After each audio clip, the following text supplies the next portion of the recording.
La vigne est un végétal qui a été fortement instrumentalisé à des fins productives. Pour la plupart d'entre nous, la vigne est un support au raisin, rien de plus. On consacre en effet beaucoup d'attention, d'énergie et d'intelligence au raisin, peu à la vigne elle-même et à sa physiologie. Celle-ci conditionne pourtant la santé de la plante tout entière, donc celle de ses fruits. Et là, qu'est-ce qu'on va avoir? Forcément, une pourriture très importante. Là. Donc vous voyez, ça c'est le champignon qu'il a désagrégé, mais il a désagrégé du bois mort. Du bois mort. Alors probablement qu'il s'est aussi servi pour désagréger le bois mort des sels minéraux. Là il y a eu des erreurs de fait, mais c'est en train de se rattraper en faisant comme ça. C'est hyper perturbant ce que tu nous fais faire là. Là, on est sur une concrétisation, voilà, on a vu. C'est pas bien, et on a vu avec les coups pourquoi. Donc, autant au début de la matinée, j'avais des doutes, je l'avoue, mais voilà, in fine, il a pu nous prouver, nous montrer qu'effectivement, il y a une approche qu'on est passé à côté. Sinon, on est à la tête à faire du raisin, du vin, voilà, quoi, en passant, puis bon, c'est la taille, tout le monde te dit, ça fait 30 ans que je taille, et puis voilà, quoi. Donc là, il y a eu une justification de ce qui a avancé, et donc on peut avancer, quand c'est justifié et que c'est clair. Compte tenu des résultats spectaculaires que l'on peut observer dans les pratiques de taille douce des arbres d'ornement, ne peut-on pas imaginer obtenir des résultats similaires en adaptant cette approche à la vigne, limitant ainsi le parasitisme et les maladies cryptogamiques? Et avec quel résultat sur la qualité du raisin et du vin?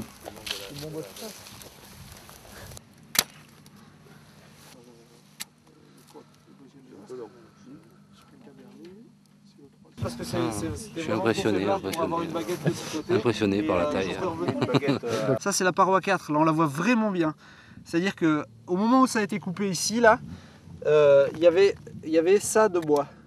Et donc tout le bois nouvellement formé après la coupe a été protégé par cette magnifique paroi 4 là qui l'a empêché de progresser. Depuis cette première plaie de taille, comme il n'y a plus de plaie sur l'axe 1, eh bien, il a fini par compartimenter à peu près correctement le problème, sauf bien sûr côté où le flux de sève n'était pas suffisant.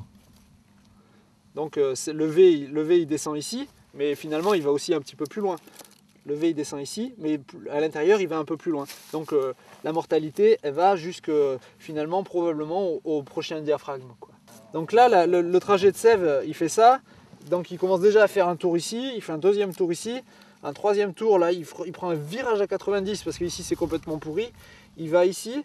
Là, il ne peut même pas passer là parce que tout ça c'est mort. C'est-à-dire que nous d'habitude on ne s'occupe que de la géométrie du pied. Quand on va regarder un pied, on va dire je veux qu'il ait cette tête là.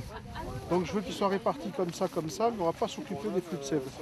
D'accord. La différence c'est ça, c'est que nous on dit je voudrais qu'il soit comme ça parce qu'idéalement je veux ma branche là pour avoir mes raisins là, et sans trop s'occuper des flux de sève. Alors que là on s'occupe d'abord du flux de sève, et avec ça on fait la géométrie qu'on peut.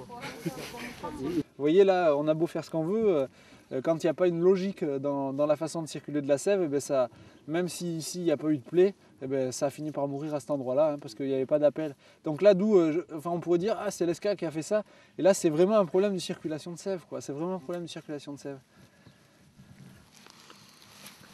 Ils sont tous malades.